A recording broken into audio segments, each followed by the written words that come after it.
Mm-hmm. That way. That need to let Janet know about that.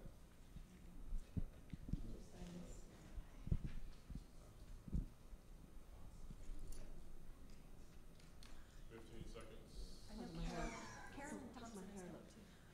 Four, three, two.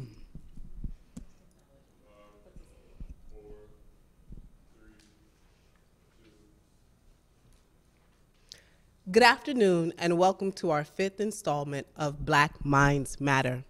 During this discussion, we are investigating the reasons why Black male students succeed or not academically.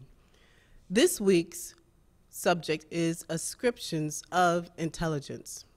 Hopefully everyone has had an opportunity to review the video associated with this week's discussion. And in that video, Dr. Luke touches on some of the reasons why Black male students engage or disengage in the classroom. And he also hinted at a pedagogy that he recommends for going forward to help Black students succeed. Also in the video, there's a thorough discussion on the gifted and talented educational program and what can be done to improve the numbers and the success of Black male students in those programs. I want to welcome those of you who are joining us from our campuses at Oviedo and Altamont. And thank you to the facilitators who are managing the groups and the discussions there. We will likely finish our discussion early, that is before 2 o'clock. And hopefully in the time that remains, you will take the time to have discussions on your campus. We also ask that you take notes and share those notes with us as we hope to have an end of discussion event where we can all come together and work out a plan for the future of this Black Minds Matter discussion. As a point of order, if you are at the Altamont or Oviedo campus and want to share comments or have questions about the subject today, please email them to Dr. Gerald Jones at jonesg@seminolestate.edu. With that being said, let's get right into today's discussion. Now, we were presented with a number of questions from Dr. Wood, to facilitate today's discussion. And in the interest of time, I want to settle on just a few of those and give our audience members here an opportunity to contribute to that discussion. Of particular interest is question number 3. So I'm going to jump right into question number 3. And that is, what are the implications of devaluing Black minds in early education for the latter years of schooling? Again, what are the implications of devaluing Black minds in early education for the latter years of schooling? And one of the things that has come up is that one implication for doing such is that the consequences of devaluing Black minds in the early years continues not only in their early elementary education, but also throughout their secondary education, and likely throughout post-secondary education if those students reach that particular level. So with that, I'd like to pass the mic to those who would like to answer the question, what are some of the implications of devaluing Black minds in early education for latter years?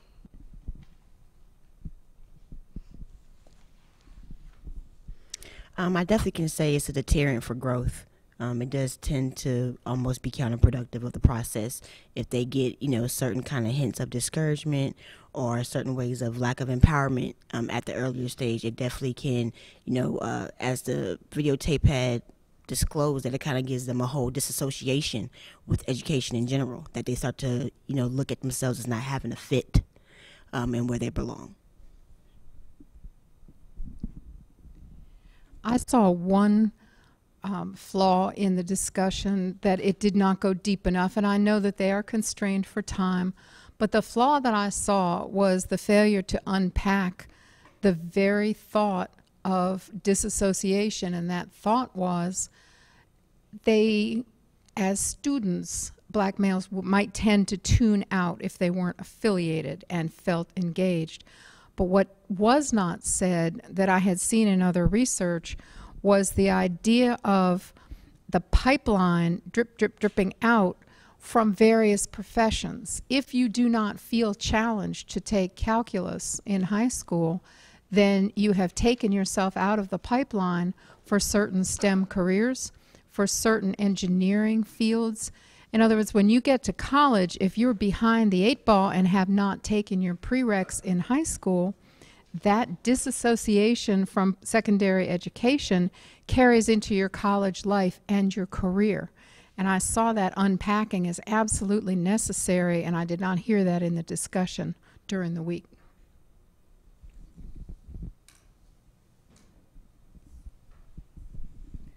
Thank you. Those were good points. Was there anyone else who'd like to add to that discussion?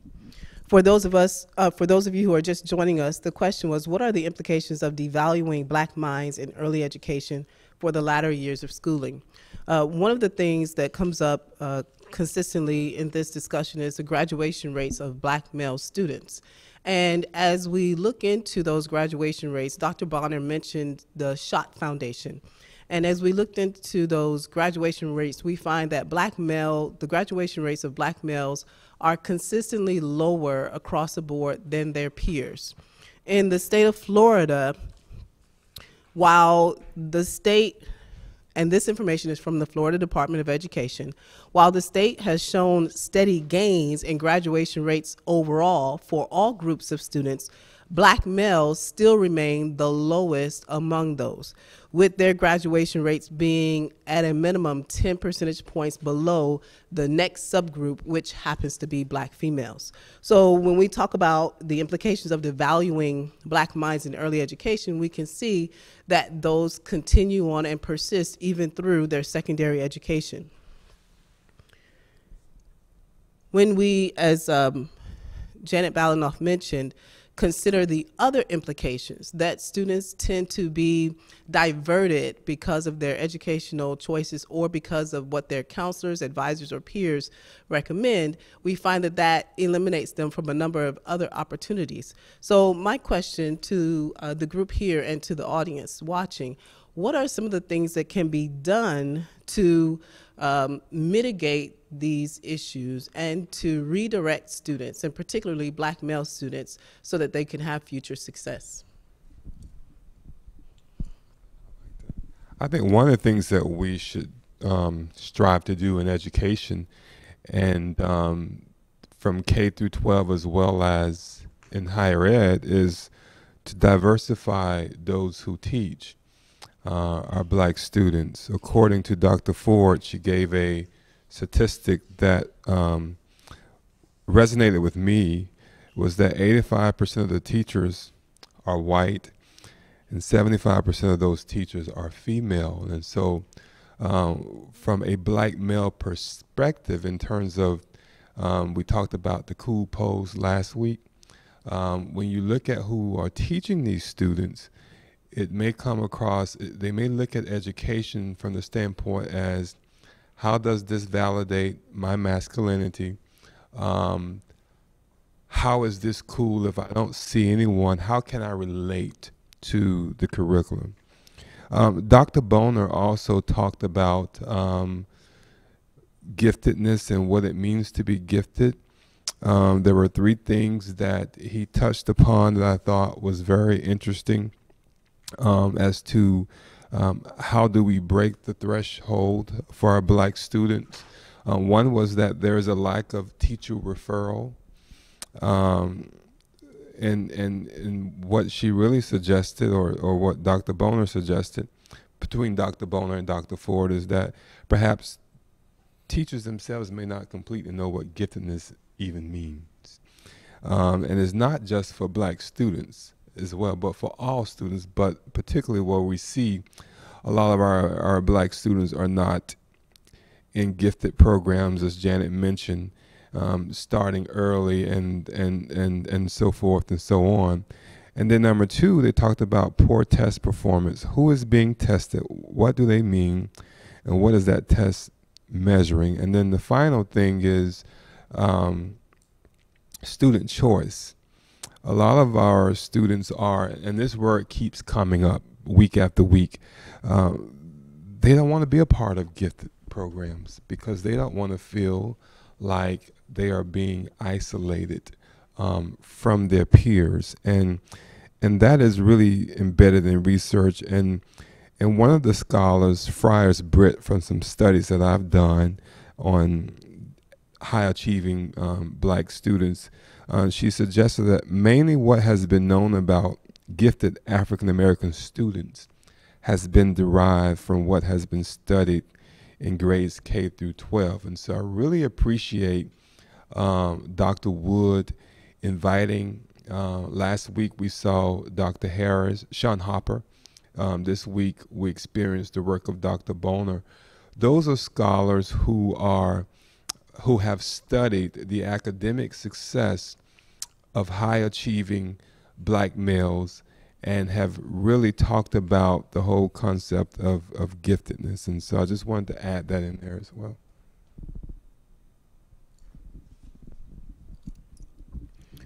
When we consider that teacher referrals are important to identify students who are gifted, and we consider some of the examples that Dr. Wood gave in his discussion on this week's video, oftentimes black students and black male students in particular, even when some professors or teachers recognize their giftedness, as it were, tend to downplay it.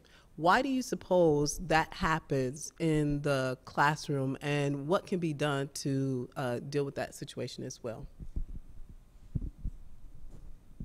One of the points that Dr. Luke Wood made was to challenge with support. And he used that term to imply that every teacher should do this with every student, but it would be particularly effective with black students to challenge them and recognize that they have the intelligence to solve that problem or answer that equation or write that story, whatever it is that they're supposed to be doing, to challenge them with support, to recognize that every student can succeed, and to start with that assumption, which would bring you away from that deficit model. Don't start with the deficit model. Let that go. Stop looking at the weaknesses and challenge with support. And the second point he made that I thought was so effective and could be a part of our action plan later was to check in when the student misses the mark. Not to criticize and say, you know, I didn't think you could do it, but just the opposite, to say, I know you could do better. I have seen you do better. Your work has been better than this. What happened this week? What happened on this particular quiz? And he considered that a concept of care, and I think that we could make a motto out of SSC, that Seminole State Cares, and have a mindset that an instructor might say to a student in a positive manner, what went wrong here? I have seen you do better. And I want to add to that real quickly, because he mentioned that in his, as he was describing the Black Minds Matter pedagogy, convey high expectations. And another thing that he said, in addition to those two that Janet mentioned, proactive checking in that he recommended for those who work with black males, is to, when you set those goals, proactively check in to see how they're doing. And he was talking about, in terms of challenging with support, of setting the bar high to reach those high expectations, not just those low expectations that we may associate them with, because we may generalize that let's just start easy. But Dr. Wood mentioned that very seldom that people, you don't rise to low expectations, you rise to high expectations. And I thought that was interesting.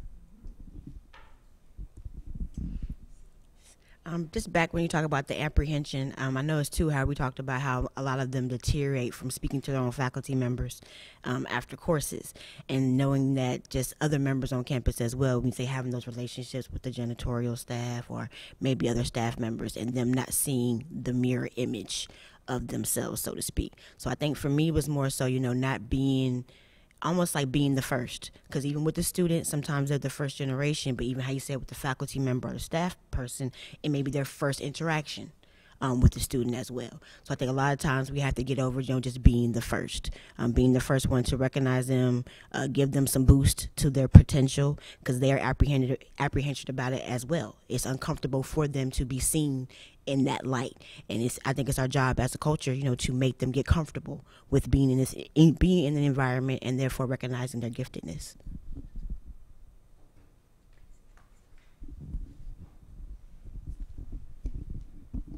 One of the things that struck me in the video, and being a psychology faculty member, the discussion of the different definitions of intelligence, and Dr. Sternberg's definition, his triarchic model, which really looks at 3 different types of intelligence.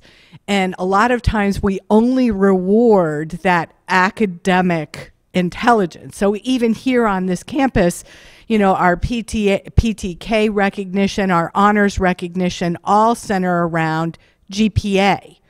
We don't always do a lot of as good of a job, I think, recognizing things like contextual or practical intelligence that a lot of times the student will demonstrate a high degree of. So one of the things I started thinking about is can we recognize leaders, leadership qualities in our African American males in particular, since that's what this is focused on, but in all of our students, can we recognize maybe our 2.5 to 3.0 academic students? They're doing well, they're being successful, they're going to graduate, but they may be showing high degree of intelligence in either contextual or practical intelligence, leadership skills, organizational skills, things like that they do. Is there a way that we can have a mechanism to recognize that as well? And I think about using the Campus Connect software that Student Life has and Student Development has developed, and starting to do recognition based on those kinds of things, because ultimately in the real world, the contextual and practical intelligences that Sternberg and Howard Gardner talks about, a number of other ones, and that wasn't touched in the video, but certainly is another model for intelligence. So when we talk about giftedness and all of that, we're really talking about test-taking academic skills. But in the real world, those are less important, and the other intelligences are what actually lead to success. So I think, for us, thinking about how do we recognize those students that are being left behind because their GPA is below that magic threshold of Dean's List and President's List, but are still doing all of that high degree of gifted behavior and high degree of intelligence that's going to lead to success in their careers.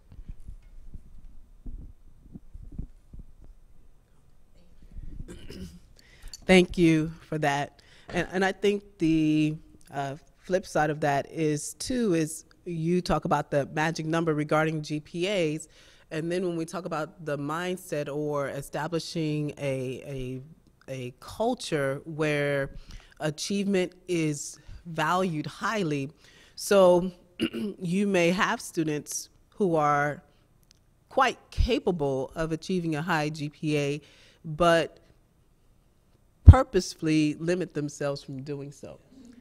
And so that speaks, excuse me, not so much to the culture at their particular institution, or at least I will hope it's not the institution, but what they have to encounter outside of their college environment or their school environment. So there was Dr. Wood mentioned an article, Too Smart to Succeed, Too Good to Win.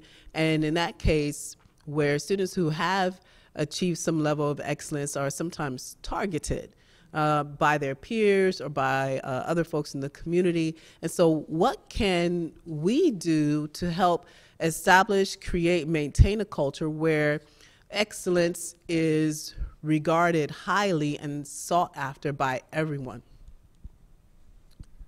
I think it's important for us to find the successes and in our students, in our black male students and students of color, period. For example, where are these gifted students? Are they here academically? Are they here at the state college or community college setting? Many people may not think that they are, but in research that I recently did, I found out that they are here. And so to prevent the isolation that they may experience by their peers for being in school, going to class every day, how do we distinguish them into other groups and recognize their academic success? I know at one point at this institution, we had a STEM program, Tori, that you work with. I don't know what happened to that program, but as I was doing my research, I was able to find several of my population of black males who had GPAs of at least a 2.8 or higher, and most of them had over 3.0. And so when we begin to kind of bring out those successes and group them so that they feel that they're not just in this by themselves, and that if some kind of way we can highlight those academic successes, perhaps that may be a model for other students who may be on the borderline and may not think that school is cool, but now they're seeing other students who look like them, who are doing well, and they may be encouraged. And so that's my 2 cents to that.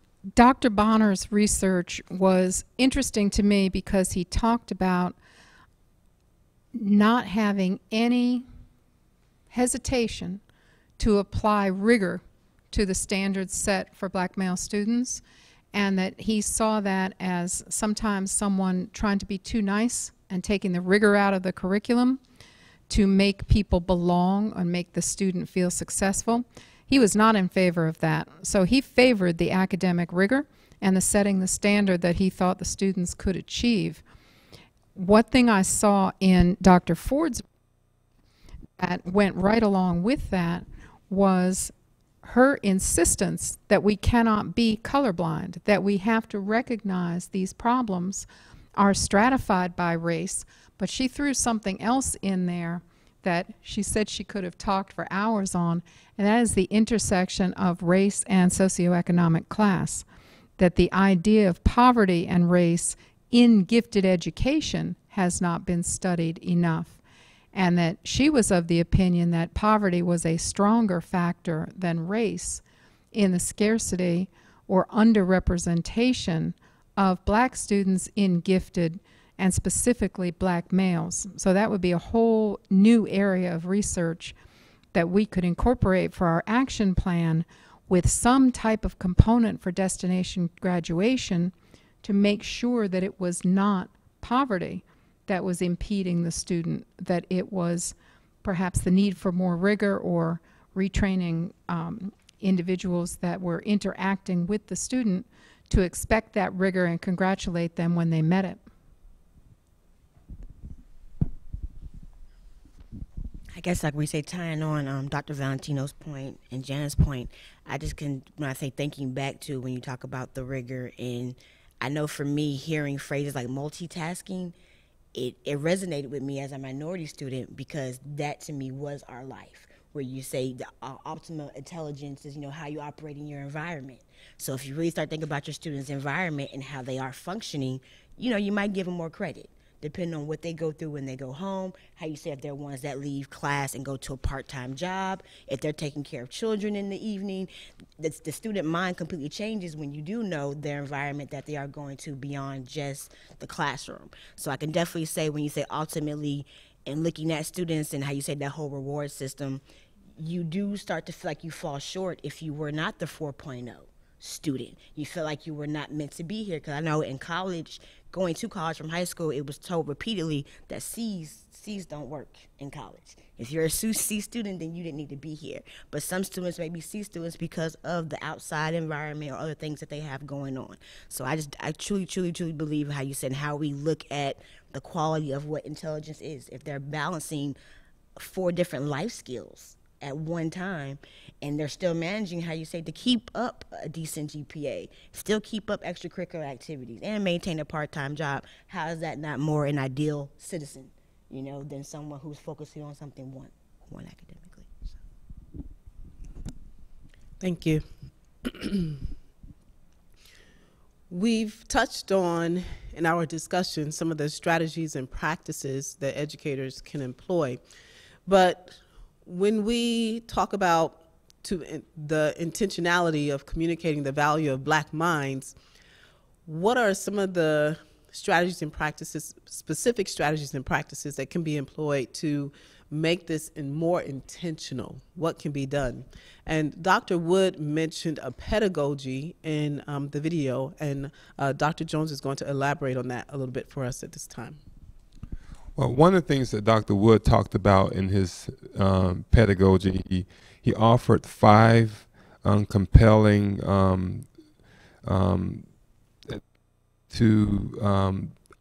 in terms of working with our men of color, in particular Black males. One of the things that he said was the culturally commending pedagogy, and that was ensuring that curriculum is relevant to the lived socio-cultural experiences of students while proactively affirming the brilliance of Black minds. And we talked about that, I believe, in week 1. And what he was really saying in that particular pedagogy is that in terms of faculty, teachers, is to diversify the curriculum, offer historical and contemporary contributions of people of color to the curriculum. He also talked about honoring diverse knowledge traditions by different communities, and Black and brown people who have contributed to this knowledge. He also talked about guest speakers, lecturers, and presenters. As I mentioned earlier, what we see, what a lot of times what students see is white and feminine, and then they wonder, is college for me, based on the data of those who are teaching going as far back from K through 12. And then he talked about the common pitfalls. It's not enough to have a book written by an author of color, but to go deeper.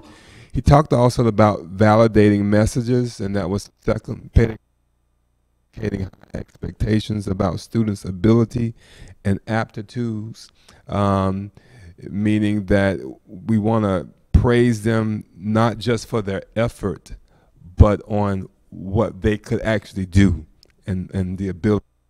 And, give them the encouragement, you can succeed, excellent work, proud of you. Don't be alarmed because, as Dr. Wood mentioned, that this may be not the first time, but a lot of these students may not hear this often or may not have grown up hearing that excellent work, you can do this, and they may push back. But as they push back, he encouraged educators to be persistent in pushing to stay the course in terms of encouraging them. He also talked about leadership opportunities, provide them with opportunities to be center stage in an environment where they are usually backstage, and that's what Wood and Harris did some work on that.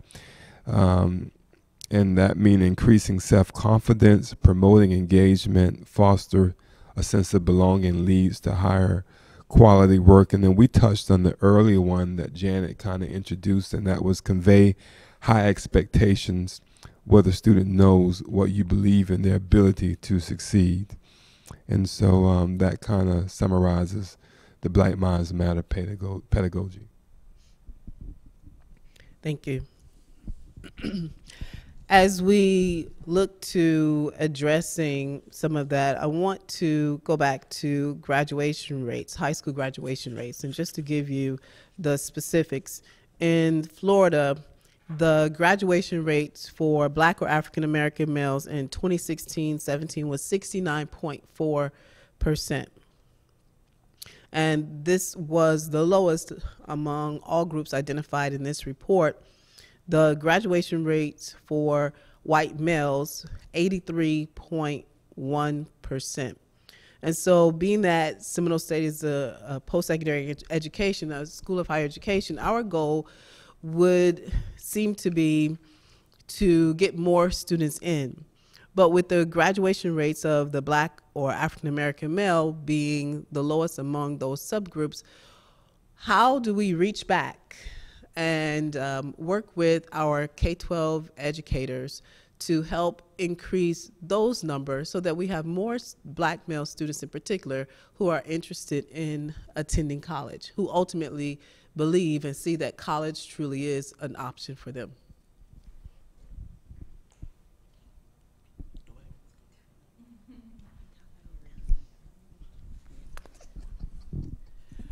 I think that when we talk about some of the lower levels of lower grade levels and instituting and understanding that it is okay to be smart, it is okay to achieve, it is okay to be set apart and recognized for those achievements that you've made and the successes that you've experienced. So I think that it's an altering of mindsets that we have to go back and begin to reshape so that our young men of color understand it's okay to be smart, but there has to be, I think, a system of rewards where they're not looking, especially in your lower grades, to achieve just for the sake of achievement. So there has to be something that attracts them to continue to want to progress and to make those strides forward, so that that becomes normal. We talked about normalcy in our schools in a negative sense, where they were denigrated and they were set aside.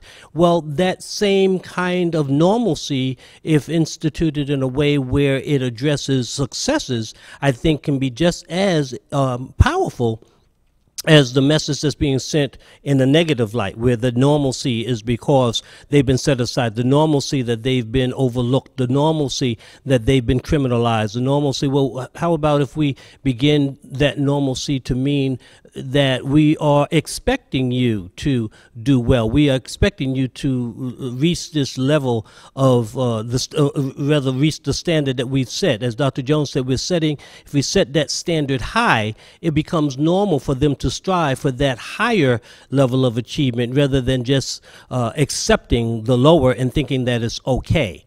And so very often, because the bar has been set low, they will achieve that and they think that everything is fine when they're really capable of so much more. And I think the mindset has to be changed where they see that that's okay to strive for the higher level because you can get there. And then once they're there, okay, now what? And so I think that that's some of the things that we have to address in helping them to believe in themselves.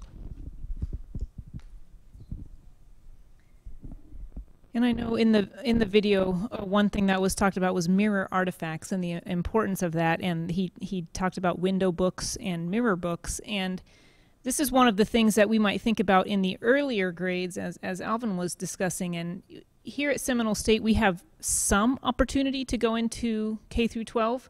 Depending on our position, we have a grant program. I know that focuses on some of the high school students.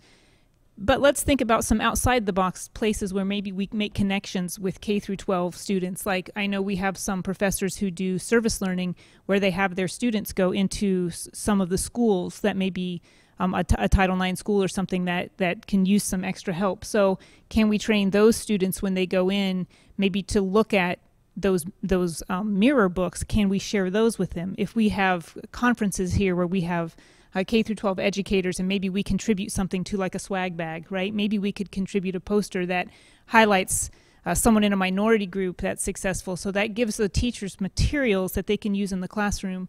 So just some of those ways, because I feel that we have limited opportunity at work, maybe. I mean, outside work, we can do whatever we have time to do. But inside work, I know I have very little connection with K through 12 currently in my position, and we probably all of us feel that way. But if we can look at some out of the box ways that we might have that opportunity to connect, then I think we could make some inroads. Yeah, Terry mentioned about reaching out to students in K-12, and so double segue here. Dr. Janelle Robinson in our IT faculties conducted a tour of the IT facilities for encouraging female students to get involved in STEM. And so I'm going to segue into what I used to be able to do as a K-12 teacher. I was actually able to bring students on tours of local colleges and universities, one being the University of Miami. And we talk about bringing stuff into the K-12 environment, bringing stuff into a student's environment, but oftentimes students will hear college and university, and that's a esoteric type, well, what is that really? It's a place I can get a degree, get a job, and have a future. But once I brought my students onto a physical college campus, when they were at the University of Miami or Northwest, or I think it's not Northwestern, Northwest University for Business, they were able to see a more complete student life. That this environment is not just about being in the classroom, but they might dread initially because of issues that we're talking about during the seminar, but they're also able to see how their life can be changed. And they also get to see interactions of maybe people they weren't seeing interacted in their own environments. When you see a black student interacting with a Hispanic student, interacting with an Arabic student, interacting with a white student. I had students from that and those encounters say, now that I know what college is I'm going to go to college. And whether it's a local state college like we are here, or a larger university or a private research university, bringing students onto our campuses, showing them what is available to them, not just in a classroom, but as in our student center, but also in some of the labs that we have, whether it's a tutoring lab to an engineering lab with a 3D printer. Students start seeing the possibilities in their mind. And I think allowing us to do that, especially with black male students who oftentimes don't have someone who can bring them onto a campus, I think is a great initiative the college can start and move forward with. Picking up on some of the things that I've said, a lot of times we say, well, you have to achieve a certain level and then we're going to let you in. Okay, to go back to, we expect you to do this so we can go into our public schools in, third grade or second grade and talk to our African American male students and say, we know that you can achieve. There's a space for you. You continue to do what we know that you can do. The door is open for you here at Seminole State. Now, I don't know if that means providing some kind of scholarship. I know there's a lot of grant opportunities or grants that say, all the 7th grade students at this particular low-income school, if they graduate from high school, they are guaranteed admission to their college tuition is paid. Maybe it's something where we as a college, adopt a middle school or an elementary school and say to those boys, we know that you can be successful and we know you're going to be successful when you come to us. We're not changing our standards. We're not doing any of that. We're still maintaining our rigor, but we're telling them we know they can be successful and that when you get there, this is going to be available for you. So maybe it's an idea that we can establish with our Seminole County partners.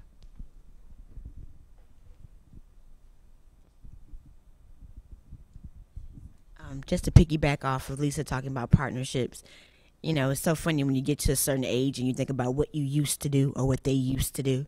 And I can remember, orientations being overnighters. And things of that nature where you say getting people who were never exposed to the culture. Because if you're a first generation, like it's definitely when you're saying a foreign land, there's no way to picture it. So when you say having opportunities to go attend a sports event in the 8th grade, or having the opportunity to attend a fine arts event in the 7th grade, it completely opens your eyes to a different world, a different experience.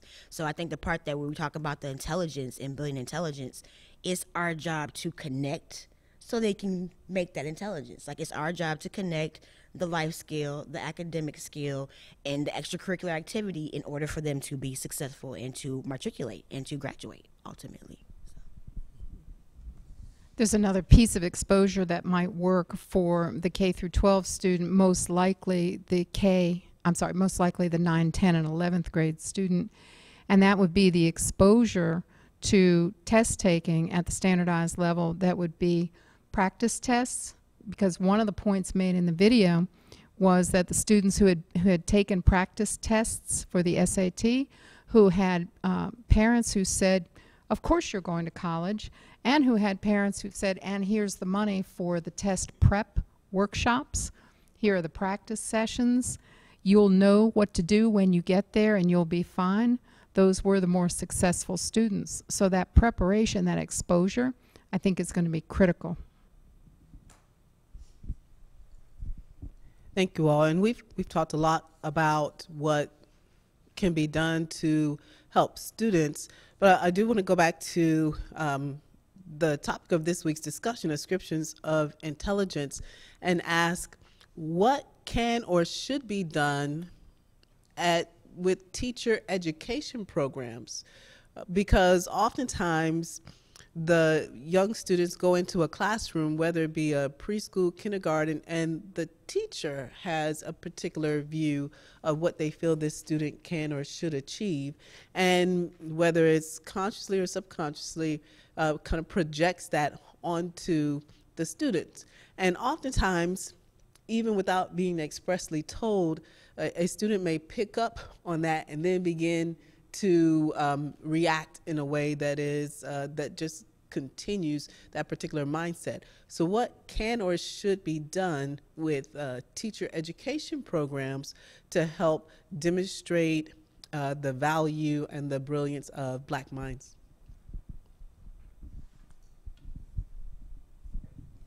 I know Dr. Wood talked about the pyramid of student success in his video, and at the bottom of that pyramid, the basis was relational trust, mutual respect, and care. And I think that's one of the things, no matter who we are or where we come from, we can tell when someone respects us or cares, and if there's mutual respect. So I know sometimes in my experience, I had a short experience in K through 12 as a teacher, and sometimes the students would cry out a little bit that they felt when they went into a room that they were treated as lesser or they weren't listened to. So one of the things in training all of us really, and you asked the question for educators, so I guess I'm answering on that basis, but all of us can use work in how to portray or show that we are showing respect. Even if we have a pre-K student who comes who has wet their pants and has their shoes untied, we can't look at that person and say, oh, I have to deal with this. You know, I mean, even though we might sometimes feel that way because we get tired. So some development that helps us to keep up our strength so that we can continue to show respect no matter what the situation that we find our students in would be good.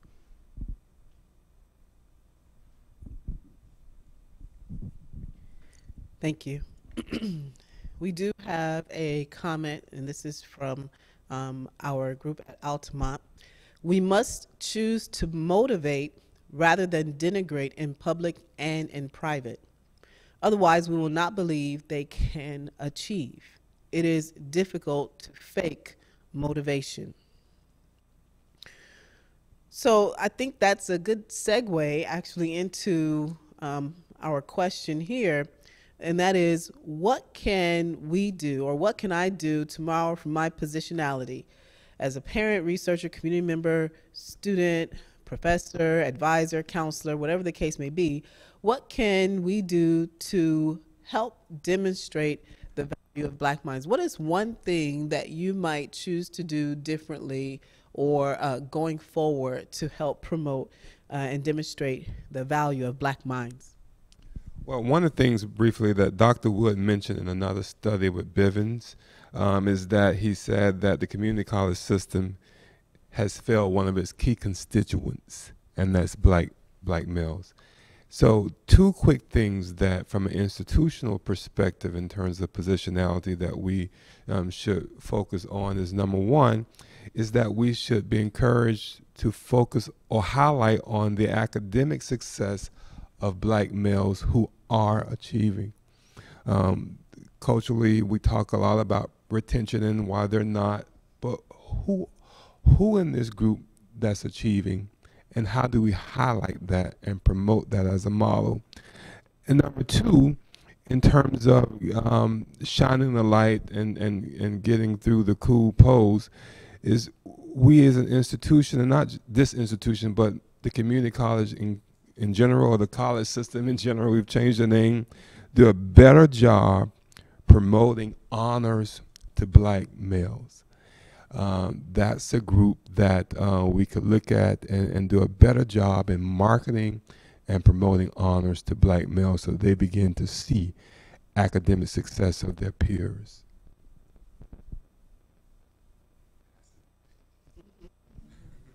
Anyone else? If we're each going to do one thing, then I'll chime in, and that would be with my community involvement. I think I could do even more to bring role models to campus who can show that they are simply successful people and they're role models for everyone. They happen to be a certain skin color, and that's great.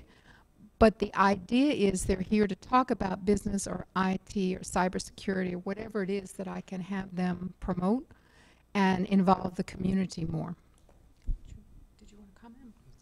Okay, I'll pass that.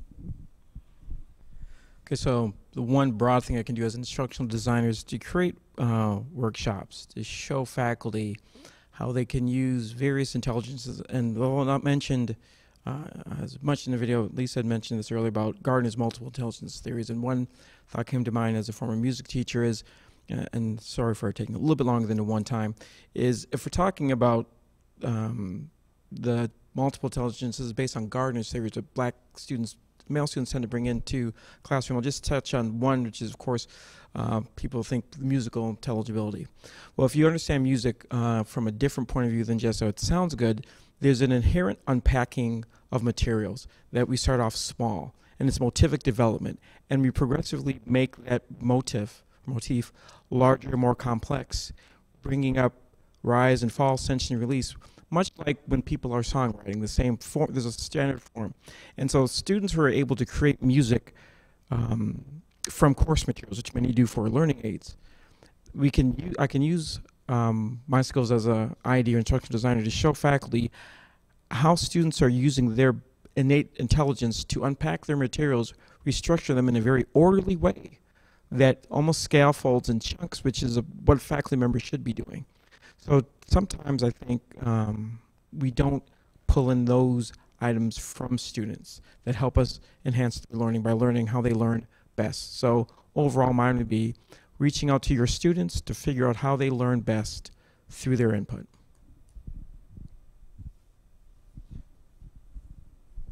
Thank you. Another comment from our group at Altamont. Teachers should seek black success stories in their given field, i.e. a chemistry professor should seek to learn about Percy Julian, another successful chemist. And this goes back to the mirror that Turi mentioned earlier about giving students the opportunities to see folks who look like them and are also successful in a particular field. With that, I would like to, as we wrap up our discussion today, mention from the W.K. Kellogg Foundation has a report, The Business Case for Racial Equity. And one of the things that's mentioned in the report in their section on education is that closing the educational achievement gaps can be one of the most beneficial strategies for producing economic, human, and social gains. And the report states that researchers at the Center for American Progress estimate that if the educational achievement of Black and Hispanic or Latino children in the U.S. was raised to that of white children born in the United States, the economy would be $2.3 trillion larger by 2050. So when we talk about the strategies and the policies and the things that can be put in place to benefit black male students, it's important to remember that in the long run, all students can benefit from some of these practices. And I think it goes to the equity and making sure that all students have that opportunity for success. So with that, I'd like to thank you all for joining us today. I certainly hope you will continue the conversation, and do join us next week, same time, for our next installment. Thank you.